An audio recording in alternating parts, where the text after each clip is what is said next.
인사하겠습니다. 축복합니다. 감사합니다. 한 번 더요. 당신 대단하십니다. 참, 죽음도 못 이길 거예요. 그 믿음을 누가 이기겠어요? 근데 제가 이렇게 이야기 보내준 것 옛거 이렇게 정리하다가 하나 찾은 얘기가 있습니다. 어떤 젊은이가 큰아버지 해갑잔치에 갔답니다. 그래서 육순을 축하하는 그러한 잔치인데 이제 축하 인사를 해야 되는데 이 젊은이들이 보통 육순, 칠순 뭐 이런 거 잘 모르잖아요, 그렇죠? 그래서 그 앞에서 이제 인사를 하고 절을 하고 그 다음에 이제 인사말을 하나 해야 되는데 이렇게 말했답니다. 큰아버지 육갑잔치 축하합니다. 그랬답니다. 그래서 망신을 당했답니다. 그럴 수 있을 것 같아요, 그렇죠? 요즘 청년들도 그렇고. 그 이전에 설레임이라는 아이스크림이 있었습니다. 설레임 그 청년이겠지. 설레임을 아이스크림을 사러 들어갔더니 아줌마가 딱 있더래요. 그래서 아줌마한테 이제 아이스크림 달라고 말해야 되는데 설레임이 생각이 안 나는 거예요. 그러니까 아줌마 망설임 주세요. 그랬대요. 그랬더니 아무거나 선택하라 그랬대요. 또 거기에 또 이렇게 써 있어요. 은행에 갔대요. 그래서 통장을 잃어버려서 재발행하려고 하는데 이 재발행이 생각이 안 나더래요. 머리 참 나쁘네요. 저같이 나쁜 것 같아. 그래서 은행원에게 이렇게 말했답니다.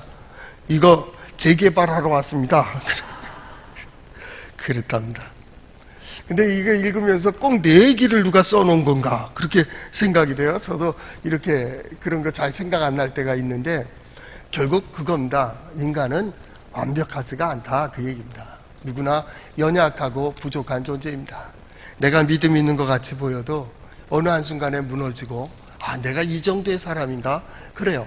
그리고 어떤 것에 대해서 열심히 또 성실하게 하려다가도 내가 이 정도로 약한 사람인가? 그런 생각이 듭니다.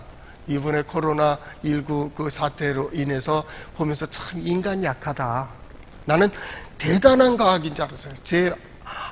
매달 그 누가 보내주셔가지고 오는 과학 사이언스라고 하는 잡지라든가 내셔널 지오그래픽 이런 것들이 이제 옵니다. 그래서 이제 그 읽어보면서 우리 과학이 얼마나 발전했나.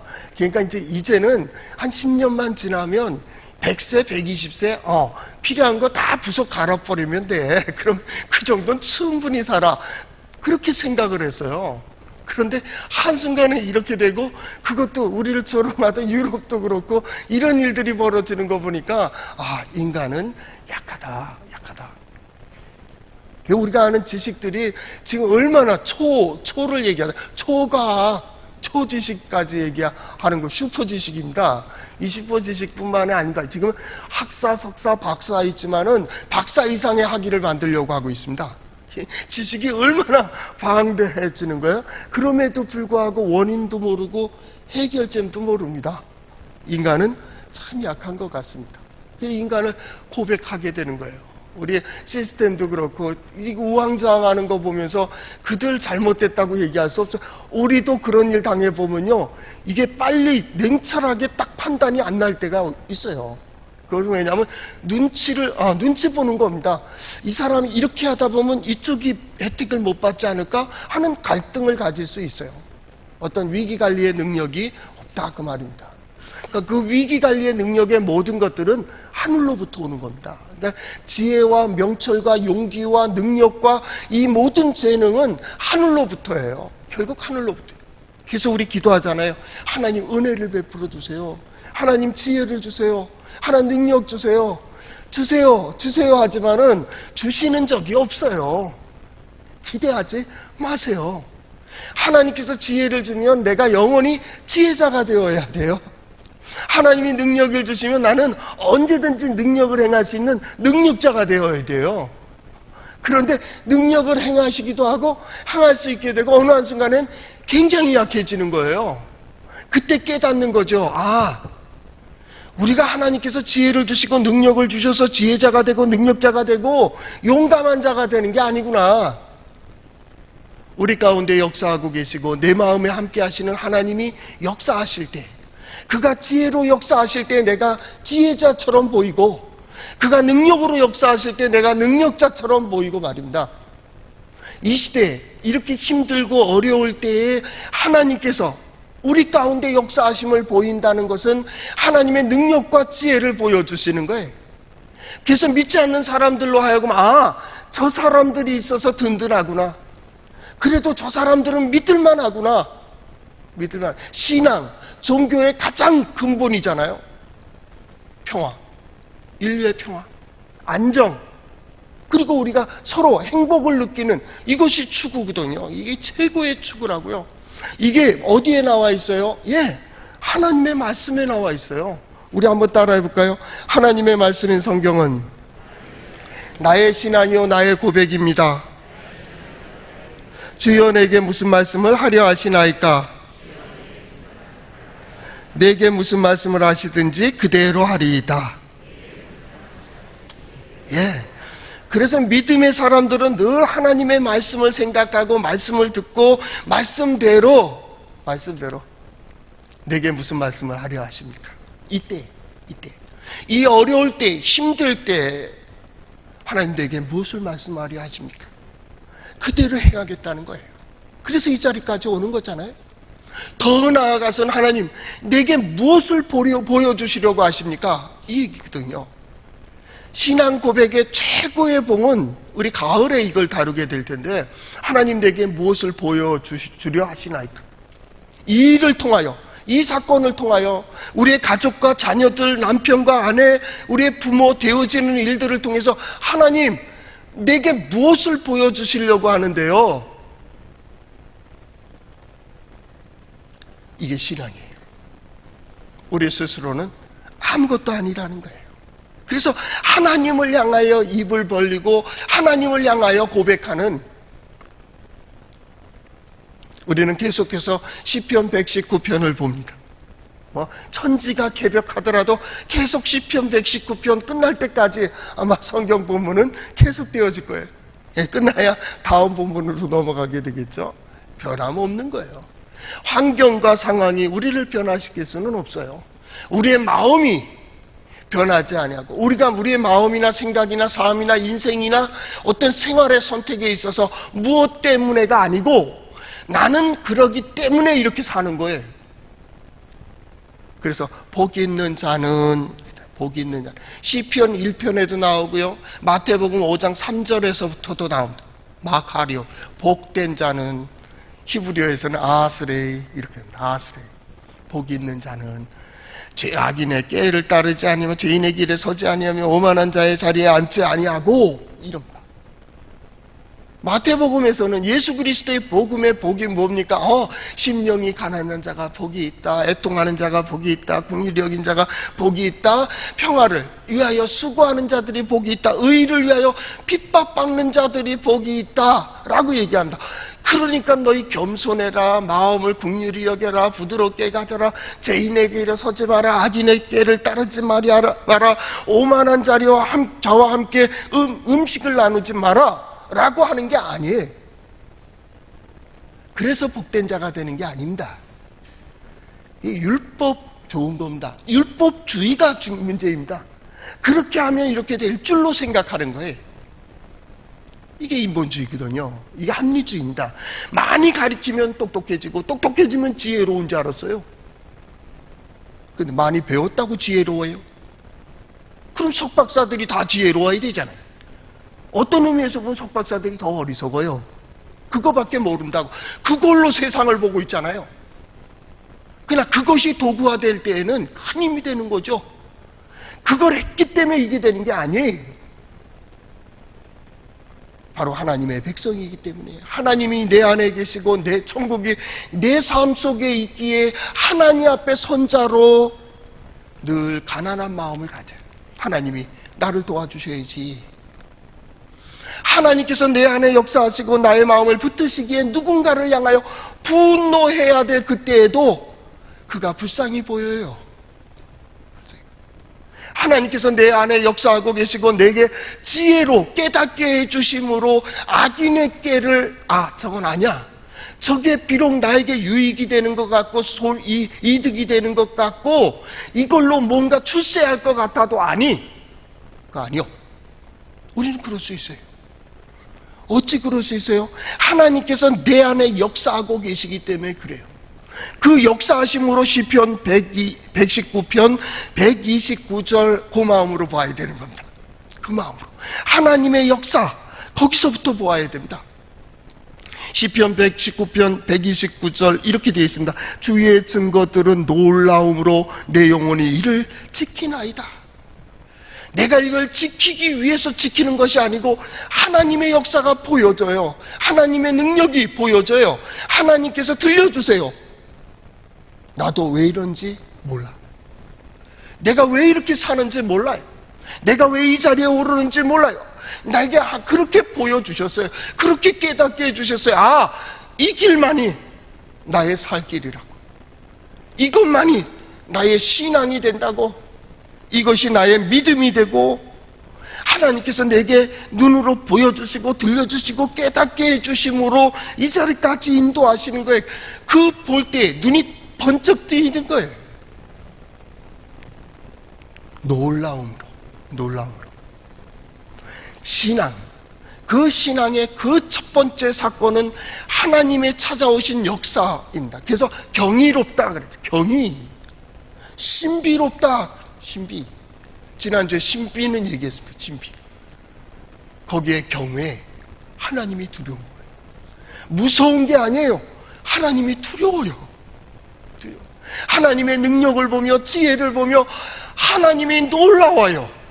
이게 경외. 나는 이해할 수 없어요. 그래서 신비예요. 나는 이해가 안 돼요.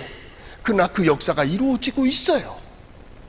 그 일을 통하여 누군가는 심판을 하고 누군가는 위로하고 누군가는 격려하고 누군가는 용기를 줘서 일어나게 한다고. 신비. 이 자리에서 마찬가지입니다. 우리가 하나님의 말씀으로 새로워지는 인생 교회를 추구하는 이유 역시도 하나님께서 말씀하시면 나는 이해가 되질 않아요. 그러나 하나님은 그렇게 역사하세요. 그래서 오늘 성경 말씀도 마찬가지입니다. 주의 증거들은 놀랍다. 어떻게 이렇게 말씀하실 수가 있느냐 그 말. 머리로는 이해가 안 됩니다. 지식으로도 설명이 안 돼. 누가 그러자 하나님 계신 거 설명해봐. 그럼 믿겠다는 거예요. 설명해도 안 믿습니다. 그 사람은 보여줘도 들려줘도 마음을 두드려도 안 됩니다. 많은 것을 갖다가 그에게 투자하며 봉사해도 예수 믿게 되고 하나님 인정하는 게 아니에요. 그는 이미 안 믿기로 결심한 거예요. 손에 쥐어줘도 몰라요. 옆에서 불이 나고 있는데 불이 안 났다고 믿질 못하고 있는 거예요. 어떡할 거예요? 봐도 눈이 있어도 귀가 있어도 말입니다. 그래서 마가복음 8장 18절 그리고 21절에 세 번역 성경에 이렇게 되어 있습니다. 너희는 눈이 있어도 보지 못하고 귀가 있어도 듣지 못하느냐. 그 마지막 21절에 이런 표현을 썼습니다. 너희가 아직도 깨닫지 못하느냐. 보고 있어요. 지금 뭔가 하나님은 이 역사를 통하여 내게 말씀하고 계세요. 하나님은 내게 보여주고 계시다고. 뭐가 참이며 우리가 어떻게 살아야 될지를 하나님께서 우리 마음속에 계속 두드리고 계시다고요. 두드리고 계시다. 말씀을 통하여 하나님의 사람들을 통하여 이 되어지는 일들을 통하여 우리에게 계속 말씀하신다. 근데 믿음의 사람들은 볼 수 있는 눈이 있는 거예요. 그냥 깜짝 놀라. 하나님께서 이렇게 역사하시다니. 이게 경외예요. 우리가 여호와 하나님, 주님 이렇게 얘기하는 여호와라는 단어 역시가 마찬가지입니다. 야, 봐. 하나님의 능력을 보라고. 하나님의 지혜를 보라고. 하나님이 어떻게 역사하시는지 보라고. 그걸 볼 수 있는 눈이 누가 있어요? 예, 믿음의 사람이란 그 볼 수 있는 눈이 있는 거예요. 하나님이 역사하심을 봐요. 아니, 보여주시는 대로 봐요. 같은 사건입니다. 어떤 사람은 이렇게 보고요, 어떤 사람은 저렇게 봐요. 같은 겁니다. 봤는데 어떤 사람은 못 봤어요, 어떤 사람은 봤어요. 같은 곳에서 보는 게 달라요. 믿음의 사람들은요, 하나님께서 보여주시고 들려주시고 깨닫게 해주시고 이끄시는 대로 이끌림을 받고 있어요. 그래서 신앙, 그리고 신앙생활을 얘기하는 거예요. 마음으로 감동돼요. 깨달음이 있다. 여기서부터 출발해야 돼요. 나 예수 믿어야지, 그거 좋아 보인다. 아니요, 그렇게 되는 게 아니에요. 한순간에 이게 아니구나. 세상에 대하여 아니요 라고 얘기하고, 하나님에 대해서 라고 얘기하는 거예요. 그러니 우리 젊은 세대, 다음 세대들이 이해가 안 되는 거예요. 아니, 이해를 어떻게 하느냐고. 이걸 어떻게 설명해야 돼요? 너도 경험해봐. 그때는 아버지를 이해하지 못했어요. 우리 어머니를 이해하지 못했어요. 근데 지금은 이해해요. 왜 그 자리에 있었는지. 학교 다닐 때 우리 이제 목사님 설교를 하시고 또 큰 교회에 있는 목사님들이 와서 설교를 해주세요. 그런데 그때 그 목사님 오셔갖고 한 분이 설교를 하는 거예요. 자기 이북에 있을 때 그 일본 놈들이 교회 문을 닫게 한 적이 있었어요. 이 총회에서 결정됐어요. 닫았어요. 그런데 이 소년이 가서 새벽마다 가서 종을 치는 거예요. 그땐 종을 쳤어요. 종을 쳤다. 그랬더니 그 목사님이 하시더래요. 얘야, 아무개, 너 오지 마. 너 이러다 큰일 난다. 경친다고, 혼난다고. 그렇게 얘기했대요. 그런데 나도 모르겠대요. 그냥 매일 가서 새벽에 그 총을 치는 거예요. 어린 소년, 교회 학교 다니는 청년, 이걸 들어야 되니까. 그는 그 소리가 없으면 하나님이 안 계신 것 같이 느꼈다는 거예요. 그게 들어야 되고, 누군가도 들어야 된다고. 그래서 매일 가서 종을 쳤대요.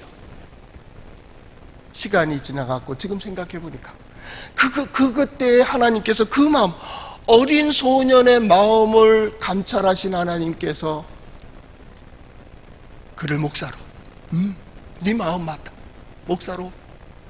그리고 아주 큰 교회니까 열심히 하셨다는 건 아니지만, 제가 볼 때는, 어린 제가 그 설교를 드릴 때에는 하나님께서 저렇게 좋은 마음을 주셔서 저렇게 훌륭한 목사님 세워주셨구나, 나도 목사가 됐으면 좋겠다, 그런 소망을 가져본 적이 있었어요.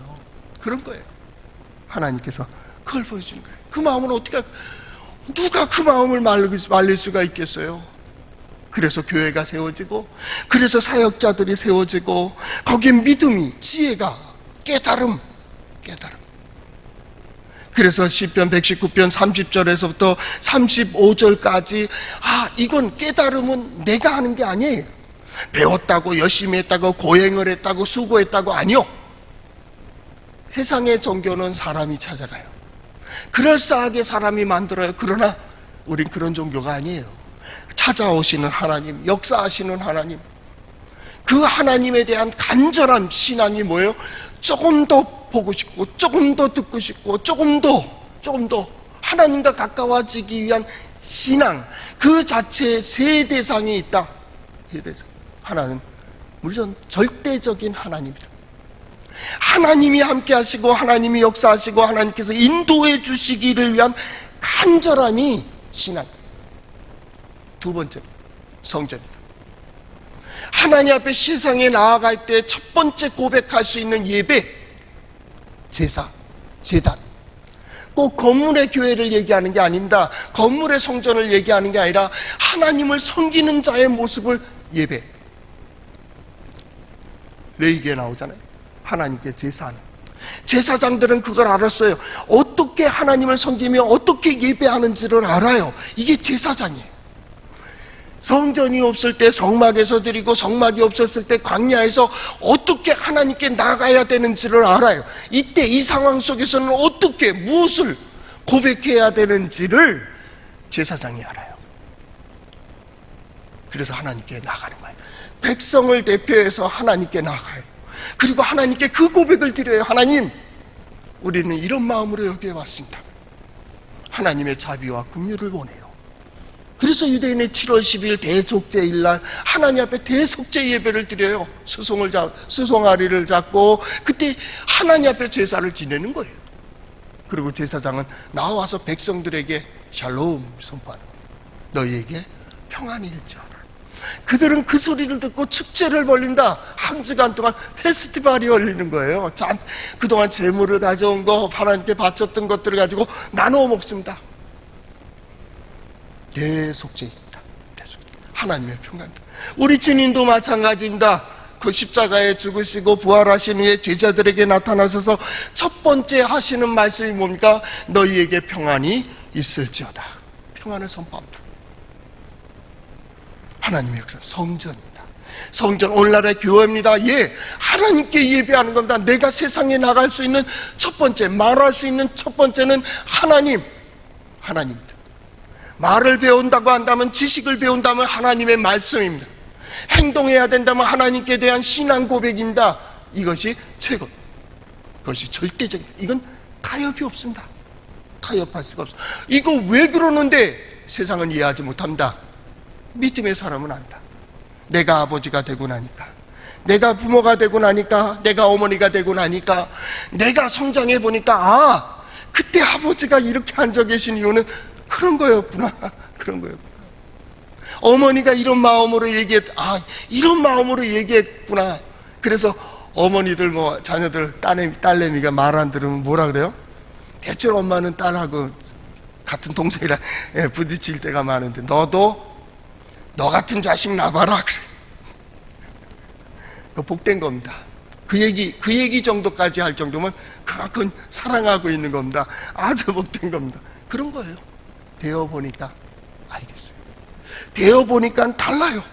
하나님의 말씀입니다. 그 다음 세 번째가 뭐냐면 하나님의 말씀. 첫째는 하나님입니다. 두 번째는 성전입니다. 세 번째는 말씀입니다. 이거는 신앙의 절대 영역이라고 합니다. 이건 타협하면 안 돼요. 하나님의 말씀을 바꿔도 안 됩니다. 가감해도 안 됩니다. 하나님의 말씀은 말씀 그대로 선포되어야 되고 그대로 받아들여야 됩니다. 이해를 구하지 않습니다. 하나님의 말씀은 신비입니다. 이건 이해가 중요한 게 아니에요. 저도 말씀을 선포하는 사람이지만은 말씀을 선포할 때 여러분에게 이해를 돕는 게 아닙니다. 여러분이 이렇게 믿으라는 얘기도 아닙니다. 말씀은 말씀일 뿐입니다. 믿든지 안 믿든지는 당신과 하나님과의 문제예요. 이건 하나님의 말씀이에요.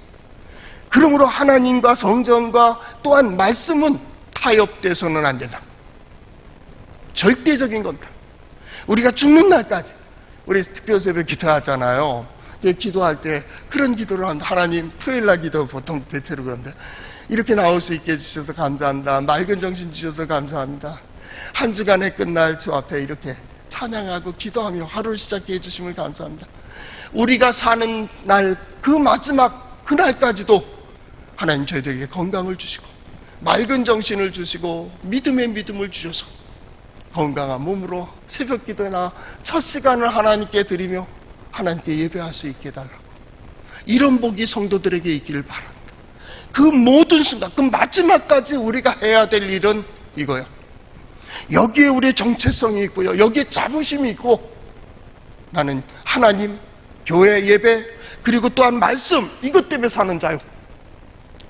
지금 예배가 어떻게 이제 다른 걸로 드려지고, 드려야 됩니다. 어떻게든 드려야 되는데, 그때 생각을 합니다. 우리 선배들이 뭐 때문에 순교했는데, 원래 주일이 이런 게 아니었잖아요. 그죠? 그런데 이 주일 하나 주일날 꼭 예배해야 돼요. 그건 아니에요. 누가 물어봐도 아니라 그래요. 그러나 이 주일 예배를 우리의 신앙 고백으로 만들기 위하여 우리의 믿음의 선진들은 눈물 흘리고 피를 흘리고 핍박을 당하고 심지어는 목숨까지 걸었어요. 여기에 우리의 신앙 고백이 있다고요. 여기에 어찌 그럴 수 있을까요? 하나님의 역사가 있기 때문에 그래요. 오늘 세 번째, 말씀에 대한 얘기입니다. 말씀 뭐라 그럽니까? 31절. 30절.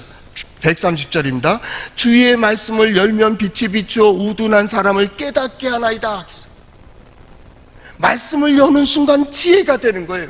말씀을 여는 순간 지식이 됩니다. 말씀을 여는 순간 우리의 길이 보입니다. 말씀을 이렇게 여는 순간 하나님께서 우리가 어디에 서야 되며 무엇을 해야 될지를 깨닫게 해주십니다. 말씀은 지혜입니다. 지혜입니다. 우리는 말씀대로 삽니다. 말씀을 여는 순간입니다. 그래서 우리 구약 성경 공부 시작하기 전에 꼭 그런 얘기합니다. 이 말씀은 믿음의 사람이 믿음의 눈으로 역사를 보고 믿음에 감동되는 대로 기록되어, 하나님의 영의 감동이죠. 감동된 대로 기록해 다음 세대에 물려준 거예요. 누구에게 물려줬어요? 예, 믿음의 사람에게 물려줬다고요. 믿음의 사람은 또 다음 세대는 이 성경을 보며 딱 여는 순간 거기서부터 놀라운 감동과 감격을 받습니다. 우리가 믿는 하나님이 태초에 하나님이 천지를 창조하시나, 창조주 하나님 계속 일러나간다. 아브라함을 선택하신 하나님, 출애굽기에 구원해 주시는 하나님, 예배로 불러주시는 하나님, 이렇게 살라고 우리에게 약속을 주시는 하나님. 믿음의 사람은 열면 열수록 다 은혜입니다. 은혜입니다. 왜 이랬는데 묻지 않습니다. 하나님의 말씀입니다.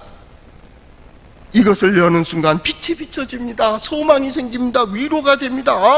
이렇게 살아야지. 우둔한 자도, 그런 말 있잖아요. 지혜, 하나님께서 보여주시는 지혜로 살아. 이것이 가장 의로운 것이다. 두 번째, 지혜도 없고 깨달음도 없고 어리석은 자라고 한다면 지혜로운 자를 따라가라. 가서 흉내만 내라. 그것도 의로움이다. 그것도 안 하면 끝난 거죠. 끝난 거죠. 예. 흉내만 내도 되는 거예요. 우리는 이해가 되지 않아요. 그러나 하나님이 말씀이고 하나님에 대한 말씀이고 하나님의 말씀이기에 우리는 이대로 살아가는 거예요. 그리고 그 순간 놀라움 깨닫는 거예요. 하나님의 말씀이 지혜구나. 하나님의 말씀이 능력이 있구나. 여는 순간 깨닫는다고요. 믿지 않는 사람들이 보면요, 하나님을 알지 못하고 하나님을 깨닫지 못하고 하나님을 부정하는 오만한 자가 성경을 여는 순간이 뭐냐? 그런다면 저는 그렇게 얘기합니다. 저주다. 하나님을 믿기 위해서 성경을 보는 게 아니에요. 믿는 사람들이 성경을 보는 거예요. 믿지 않는 사람들이, 하나님을 부정하는 사람이 성경을 보는 순간 저주입니다. 왜요? 창세기 1장 1절 태초에 하나님이 천지를 창조하신, 아니 창조? 그런 게 어디서? 거기까진 짓지 않아도 되는 죄를 짓기 시작한다. 뭐 빛을 만들고 뭐를 만들고, 이게 뭐 첫째 날 뭐 만들고, 생각을 해봐라. 이게 변화 발전할 때만 시기가 있는데 이게 한날에 다 이루어지는가? 의문이 생기기 시작한다. 믿음이 없다면 열지 마세요. 믿음이 있다면 여세요. 그러면 하나님께서 말씀하세요. 말씀을 통하여 내게 말씀하신다고 나를 깨닫게 하시고 나를 인도해 주신다고요. 이걸 여는 순간 빛이 비추어 우둔한 사람도 깨달음을 얻어요. 이거구나. 뿐만 아니라 이 신앙이 되어 내가 주의 계명을 사모함으로 내가 입을 열고 헐떡거리니다. 뭐예요? 목마른 사슴처럼 이걸 그냥 너무 갈증을 느끼는 거예요. 헐떡거린다 그 말입니다. 그리고 하나님께 간구하는 세 가지 기도가 있습니다. 그 한 가지 기도는 132절, 주의 이름을 사랑하는 자들에게 베푸시던 대로 내게 돌이키사 내게 은혜를 베푸소서. 하나님, 내게 은혜를 베풀어 주세요. 누구처럼요? 우리의 믿음의 선진들에게 베풀어 주신 은혜와 능력처럼 내게 은혜를 베풀어 주세요. 내 아내에게, 내 남편에게, 내 자녀들에게 하나님 은혜를 베풀어 주세요. 지금은 하나님의 은혜를 구할 때입니다. 하나님 은혜를 베풀어 주세요. 인간의 가장 약함 속에서 가장 능력이 있으시고 크신 하나님을 의지하는 마음입니다. 오늘 성경 말씀에 모든 저의 시작이 패로 되어 있습니다. 패. 알렙 느낌에 한다겠죠? 알파벳 패입니다. 폐 모양을 딱 주부에 이렇게 살펴보면요, 이게 입이 열려 있는 모습입니다. 입이 열렸다 그 말입니다. 우린 신앙으로 얘기해서 하나님 앞에서 하나님께 입이 열린 겁니다. 하나님에 의해서 입이 열렸습니다. 그래서 증거하고 간증하고 찬양하고 노래하고 기도할 수 있습니다. 왜요? 하나님께서 깨닫게 해주셨거든요. 깨닫게. 그래서 이 패라고 하는 말이 들어가는 단어들은요, 거의 잘 되는 거, 성장하는 거, 성숙하는 거, 뭐 나아가는 거, 고백되는 거, 이렇게 되어 있어요. 물러서는 게 없어요. 입이 열리면 하나님이 이렇게 하셨다고, 하나님이 이렇게 역사하신다고, 하나님께서 이렇게 말씀해 주신다고 그걸 받아들이고 또한 토해내고 말입니다.